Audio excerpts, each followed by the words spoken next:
महाराष्ट्र के वाशिम से प्रधानमंत्री ने जारी की किसान सम्मान निधि की 18वीं किश्त 9.4 करोड़ किसानों के खाते में आएंगे 2-2 हजार रुपए।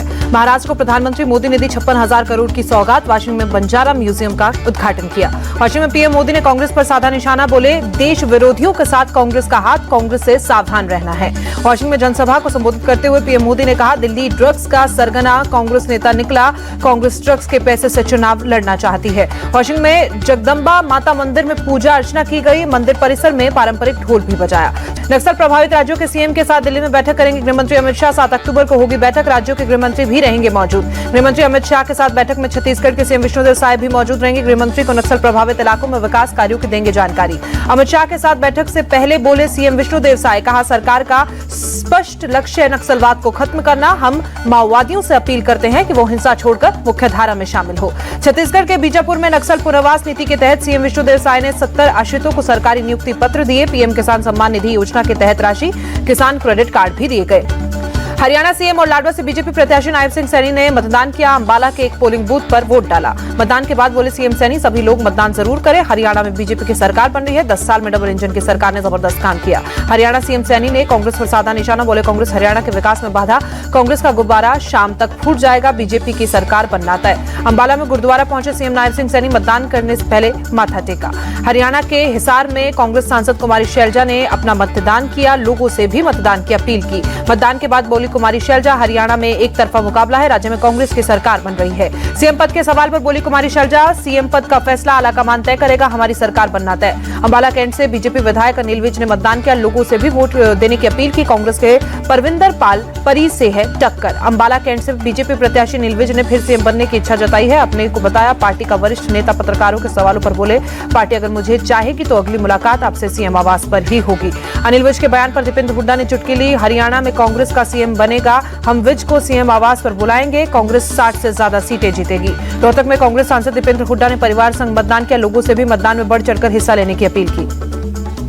कांग्रेस नेता भूपेंद्र हुड्डा ने भी लोगों से मतदान की अपील की है, बोले सभी लोग मतदान करें, कांग्रेस की सरकार बन रही है, इस बार कांग्रेस आ रही है, बीजेपी जा रही है। जेजेपी अध्यक्ष अजय सिंह चौटाला ने सिरसा में वोट डाला, लोगों से भी मतदान करने की अपील की। उचाना कलां सीट से जेजेपी प्रत्याशी दुष्यंत चौटाला ने सिरसा में अपनी पत्नी और मां के साथ वोट डाला, लोगों से भी मतदान की अपील की।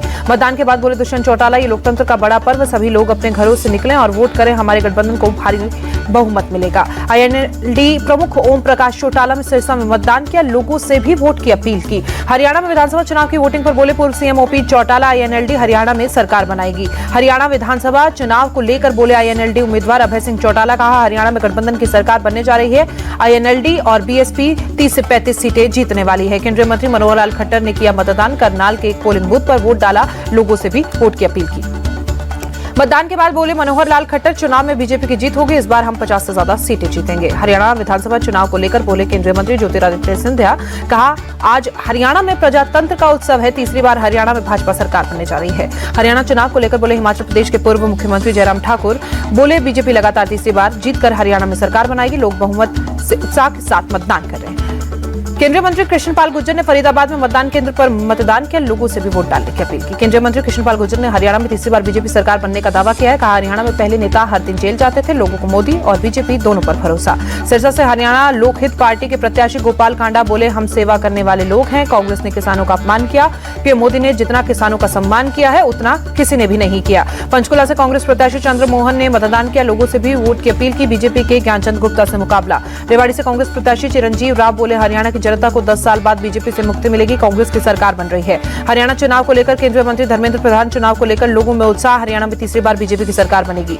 कांग्रेस नेता अशोक तंवर ने सिरसा में मतदान किया, बोले हरियाणा में बदलाव का माहौल, जनता कह रही है हाथ बदलेगा हालात, कांग्रेस की बड़ी जीत होगी। तो शाम से कांग्रेस प्रत्याशी अनिरुद्ध चौधरी ने मतदान किया, लोगों से भी मतदान की अपील की। तो शाम सीट से बीजेपी उम्मीदवार श्रुति चौधरी ने भी वोट डाला, कांग्रेस से अनिरुद्ध चौधरी से मुकाबला। कांग्रेस सांसद रणदीप सुरजेवाला ने कैथल में हरियाणा विधानसभा चुनाव से मतदान किया, लोगों से भी भारी संख्या में मतदान करने की अपील। कैथल में मतदान करने के बाद बोले कांग्रेस सांसद रणदीप सुरजेवाला, कहा लोग भ्रष्टाचार, भाई भतीजावाद से दुखी, इसलिए यहां एक क्रांतिकारी बदलाव होगा।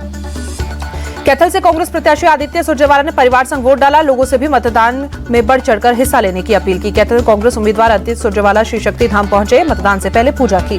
बीजेपी नेता कुलदीप बिश्नोई ने आदमपुर में वोट डाला, लोगों से भी वोटिंग में बढ़ चढ़कर हिस्सा लेने की अपील की। हरियाणा बीजेपी नेता कुलदीप बिश्नोई ने तीसरी बार बीजेपी की सरकार बनने का दावा किया है। बोले, हरियाणा में माहौल बीजेपी के पक्ष में, तीसरी बार भाजपा की सरकार बन रही है।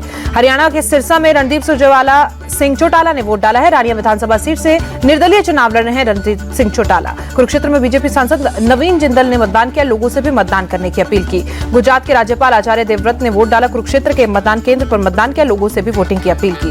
जुलाना में कांग्रेस प्रत्याशी विनेश फोगाट वोटिंग के लिए मतदान केंद्र पहुंची, बोली, मतदान बहुत बड़ा उत्सव, सभी लोग अपने घरों से निकले और वोट दें। बबीता फोगाट ने चरखी दादरी में मतदान किया, लोगों से भी मतदान करने की अपील की। बीजेपी नेता बबीता फोगाट ने लोगों से मतदान की अपील की। विनेश फोगाट को लेकर बोली, कोई भी किसी भी पार्टी में शामिल हो सकता है, हर किसी का अपना फैसला। महावीर फोगाट ने चरखी दादरी में किया मतदान, लोगों से भी मतदान की अपील की। हरियाणा में तीसरी बार बनेगी बीजेपी की सरकार, दावा किया। पहलवान और बीजेपी नेता योगेश्वर दत्त ने मतदान किया, सोनीपत के एक पोलिंग बूथ पर वोट डाला। पहलवान और कांग्रेस नेता बजरंग पुनिया ने झज्जर में पत्नी संगीता फोगाट के साथ वोट डाला, लोगों से भी मतदान की अपील की। पेरिस पैरालंपिक में पदक विजेता मनु भाकर ने भी वोट डाला, झज्जर के एक पोलिंग बूथ पर मतदान किया। मतदान के बाद बोली मनु भाकर, सभी लोग अपना वोट जरूर डालें, देश का विकास हमारे हाथ में, हमें अपना जनप्रतिनिधि जरूर चुनना चाहिए। महाराष्ट्र के कोल्हापुर दौरे पर राहुल गांधी छत्रपति शिवाजी महाराज की प्रतिमा का अनावरण किया। कोल्हापुर में राहुल गांधी के बीजेपी पर बोला हमला, कहा इनकी नीयत में खोट है, इसलिए शिवाजी महाराज की मूर्ति टूटी, इनका काम शिवाजी की विचारधारा के खिलाफ। रायपुर में साइंस कॉलेज में सैन्य प्रदर्शन के आयोजन, सीएम विष्णुदेव साय ने प्रदर्शनी का उद्घाटन किया। जम्मू कश्मीर के गुगलधर में सुरक्षा बलों और आतंकियों की मुठभेड़, सेना ने 2 आतंकियों को ढेर किया, कई हथियार बरामद, इलाके में सर्च अभियान जारी। एससीओ की बैठक के लिए एस जयशंकर के पाकिस्तान जाने पर बोले फारूक अब्दुल्ला, ये अच्छी बात है कि पाकिस्तान जा रहे हैं, उम्मीद है वो नफरत को खत्म करके दोस्ती पर बात करेंगे। दिल्ली, महाराष्ट्र, उत्तर प्रदेश समेत 5 राज्यों के 22 जगहों पर एनआईए की छापेमारी, आतंकी साजिश केस में एजेंसी ने छापा मारा। स्वतंत्रता सेनानी बाजीराव ने की आज जयंती, भुवनेश्वर में केंद्रीय मंत्री धर्मेंद्र प्रधान ने पुष्पांजलि अर्पित की। अमेठी हत्याकांड के पीड़ित परिवार से मिले सीएम योगी, लखनऊ में सीएम आवास पर मुलाकात की, सरकार की ओर से हर संभव मदद का आश्वासन। यति नरसिंहानंद के विवादित बयान के खिलाफ ओवैसी ने कार्रवाई की मांग की, हैदराबाद पुलिस कमिश्नर को सौंपा ज्ञापन, केस दर्ज करने और गिरफ्तारी की मांग। महाराष्ट्र के अहमदनगर जिले का अधिकारी रूप से नाम बदला, अब अहिल्यानगर से होगी जिले की पहचान, अधिसूचना जारी। कानपुर में कई बुजुर्गों और युवाओं को नौजवान बनाने के नाम पर 35 करोड़ की ठगी, पीड़ितों की शिकायत पर पुलिस ने मुकदमा दर्ज किया। इजराइल की मशीन से ऑक्सीजन थेरेपी देकर नौजवान बनाने के किया गया था दावा, थेरेपी देने वाली मशीन के सामने बैठने पर हुआ था ठगी का खुलासा। शारदीय नवरात्र का आज तीसरा दिन, दिल्ली के छतरपुर मंदिर में उमड़ा भक्तों का सैलाब, दर्शन के लिए लंबी कतार लगी। दिल्ली में कालका जी मंदिर में श्रद्धालुओं की भीड़, नवरात्र के तीसरे दिन भक्तों ने पूजा अर्चना की। गुवाहाटी में मां कामाख्या मंदिर में उमड़ा श्रद्धालुओं का सैलाब, नवरात्र के तीसरे दिन भक्तों ने मंदिर में मां की पूजा की। 3 T20 मैचों की सीरीज में सूर्यकुमार यादव की कप्तानी में जीत हासिल करने उतरेगी टीम इंडिया। मैच के पहले दोनों टीमों मैदान पर जमकर बहाया पसीना। T20 मैच से पहले बांग्लादेश के कप्तान नजमुल हसन शंटो का बयान, हम आक्रामक क्रिकेट खेलना चाहते हैं, हम T20 सीरीज जीतना चाहते हैं।